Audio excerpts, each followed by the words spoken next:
Hello students, welcome to Kushmanda Academy. और आज मैं आपसे बात करने वाला हूं हरियाणा विधानसभा या हरियाणा लेजिस्लेटिव असेंबली पर, और कुछ और दूसरे फैक्ट्स भी जो कि हरियाणा की पॉलिटी से जुड़े हुए हैं। यानी कि 90 एमएलए हैं आपके विधानसभा के अंदर, 5 ईयर इनका टर्म होता है। तो क्या सवाल हमारे एग्जाम में बन सकते हैं वो देख लेते हैं। अभी जो गवर्नर हैं आपके सत्यदेव नारायण आर्य हैं, और स्पीकर बहुत इंपॉर्टेंट क्वेश्चन है ज्ञानचंद गुप्ता। डिप्टी स्पीकर रणबीर सिंह गंगवा, और leader of house Manohar Lal Khattar, और deputy leader of the house Dushyant Chautala, और leader of opposition Bhupendra Singh Hooda, और secretary general of assembly R K Nangal. तो ये जो है आपको नाम याद होने चाहिए कि स्पीकर कौन है, डिप्टी स्पीकर कौन है।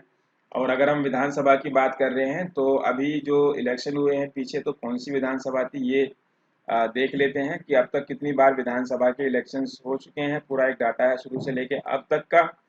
तो जो हमारे लास्ट इलेक्शन हुए थे पहले मैं उनकी बात कर लेता हूँ, फिर दूसरे सवालों की बात भी मैं करूंगा। तो ये आपकी 14वीं विधानसभा थी, और 28 अक्टूबर 2019 को सरकार बनी। और जो है अभी तक ये चली हुई है, ठीक है। तो अब तक चल रही है एट प्रेजेंट। तो अभी हम देख लेते हैं कि क्या सवाल और बनने चाहिए इस पर। तो जिस तरीके से आप इन विधानसभाओं को देख रहे हैं आपके सामने, पहली विधानसभा आपकी 1 नवंबर 1966 को शुरू हुई, और ये आपकी सेकंड विधानसभा।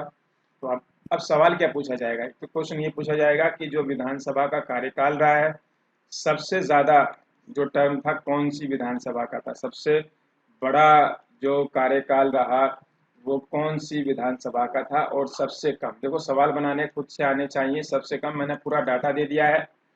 तो सबसे कम कौन सी विधानसभा चली, सबसे ज्यादा कौन सी चली, और उसके अलावा जो सवाल पूछा जा सकता है यहाँ पर।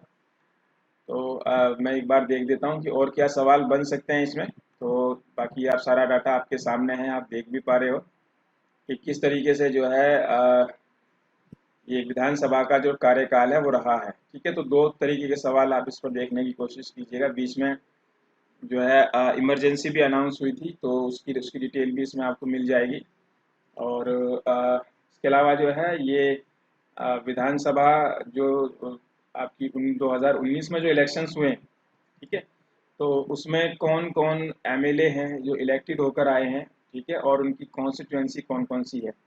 तो एक सवाल ये भी बन सकता है, बिल्कुल बन सकता है, ठीक है। तो इसको भी आप कर लो, हालांकि थोड़ा सा मुश्किल तो है। आपने 90 एमएलए का डाटा देखना पड़ेगा, और इसमें आपने ये भी देखना है कि मिनिस्टर्स कौन कौन से जो है वो किस विधानसभा सीट से जीत कर आए हैं, ठीक है, किस विधानसभा सीट से वो जीत कर आए हैं।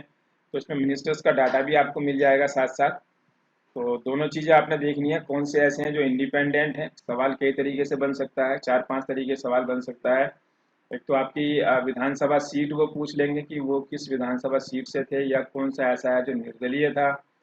तो ये भी आपको याद होने चाहिए। देखो मेहनत आपने करनी है और आपने पेपर देना है, तो मैं आपको बता रहा हूँ सवाल कहाँ से फॉर्म हो सकता है। और मैं हमेशा कहता हूँ जिसको क्वेश्चन बनाने आते हैं उसका सिलेक्शन कोई रोक नहीं सकता है। जो भी हम पढ़ रहे हैं, अगर आपको सवाल बनाना आता है, आप क्वेश्चन फ्रेम कर सकते हो, तो आपकी तैयारी तभी पूरी होती है। तो इसको मैंने आपको बता दिया है कि किस तरीके से आप इसे पढ़ोगे, और कैसे जो है आप जो है किस तरीके से आपसे सवाल पूछे जा सकते हैं। बाकी आप भी अपना थोड़ा सा माइंड अप्लाई करके कोशिश करिए कुछ और 2-3 तरीके से नए टाइप के सवाल जो इस डाटा से बनकर आ जाएं। तो ये 90 के 90 हैं, और सबको आप याद कर लीजिए, ठीक है। चलिए, ये आपकी एक सीट जो है बड़ौदा वाली वैकेंट हुई है, क्योंकि ये 12 अप्रैल को डेथ हुई है आपकी श्री कृष्ण हुड्डा। और चीफ मिनिस्टर हमारे हैं ये करनाल से जो है विधानसभा सीट से जीत कर आते हैं।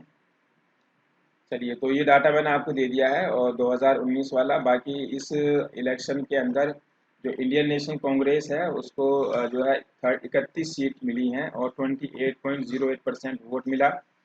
बीजेपी को आपको 36.49% वोट मिला है, और 40 सीटों पर वो जीत कर आई है।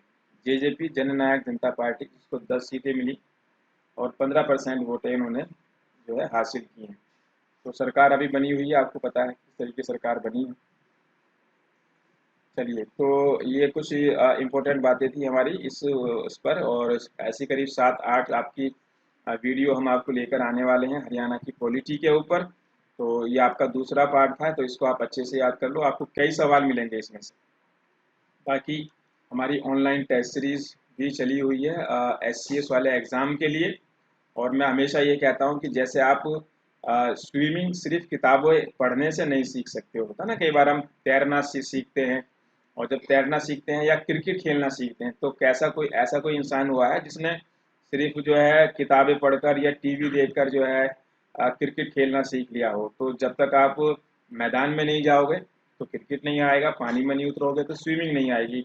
वैसे ही जब तक आप टेस्ट ज़्यादा से ज़्यादा, यानी कि रिलेवेंट टेस्ट, ऐसा नहीं बेवजह वाले, अच्छे इंपॉर्टेंट एग्ज़ाम को फोकस करके अब तैयार किए गए हैं, उनको आप प्रैक्टिस नहीं करोगे तो आपका एग्ज़ाम क्लियर होना बहुत मुश्किल है, ना के बराबर है। ठीक है, तो हमारी टेस्ट सीरीज़ के प्रोग्राम चले हुए हैं, तो उसकी डिटेल आप हमारी वेबसाइट kushmanda.com पर देख सकते हो, या फिर आप हमें जो है हमें कॉल कर सकते हो हमारी हेल्पलाइन नंबर्स पर। ठीक है, तो हम आपकी पूरी मदद करेंगे। चलिए फिर मिलते हैं, थैंक यू वेरी मच। हमारी टेस्ट सीरीज़, स्टडी मटेरियल या स्पेशल क्लासरूम कोर्स के लिए विजिट करें हमारी वेबसाइट kushmanda.com पर, या हमारे हेल्पलाइन नंबरों पर भी कॉल करके आप सारी डिटेल पता कर सकते हैं। So wait for our next video.